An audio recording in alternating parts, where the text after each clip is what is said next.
आता पाहूया लोकसभेच्या पूर्वतयारी संदर्भातल्या टॉप 9 बातम्या।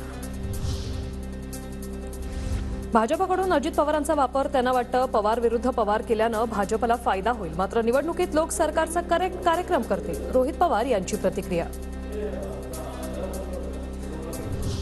महायुतीत जागा वाटपावरून खेचाखेची, शिर्डी लोकसभेची जागा भाजपला द्यावी, भाजप पदाधिकारी आणि कार्यकर्त्यांची मागणी। शिवसेनेतील फुटीचा भाजपला फायदा होणार असा नितीन दिनकरांचा दावा।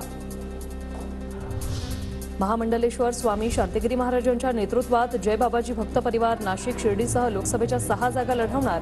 लढा राष्ट्रहिताचा, संकल्प शुद्ध राजकारणाचा हा नारा देऊन उमेदवार उभे करणार। कल्याण लोकसभा मतदारसंघात दिवा स्टेशनच्या भूमिपूजनावेळी खासदार श्रीकांत शिंदे आणि मनसे आमदार राजू पाटील एकाच व्यासपीठावर, त्यामुळे शिंदे गट आणि मनसेचं मनोमिलन झाल्याच्या चर्चा सुरू। जानकरांना विनंती, त्यांनी ठाम भूमिका घ्यावी। रोहित पवारांची जानकरांना विनंती, ते योग्य वेळी वरिष्ठांशी बोलतील तर नक्कीच फायदा होईल, अशीही केली सूचना। संभाजीराजेंकडून शाहू महाराजांसोबतचा फोटो इन्स्टावर पोस्ट। महाविकास आघाडीच्या बैठकीच्या पार्श्वभूमीवर संभाजीराजेंच्या पोस्टची चर्चा।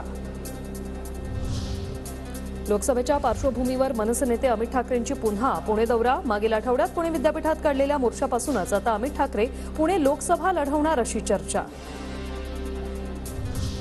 खासदार धनंजय महाडिकांचे पुत्र कृष्णराज महाडिक राजकारणात उतरणार असल्याची चर्चा।